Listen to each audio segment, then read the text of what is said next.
Hi, I was reading some comment on some app published on Odoo App Store that you cannot connect Odoo with Power BI desktop, which is absolutely wrong.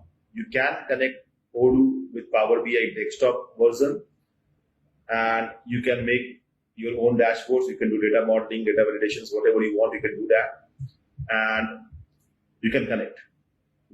Question is, why Power BI desktop? Because Power BI desktop is absolutely free.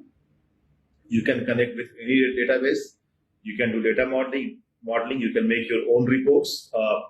And to use Power BI desktop, it is super easy. Anyone can use it.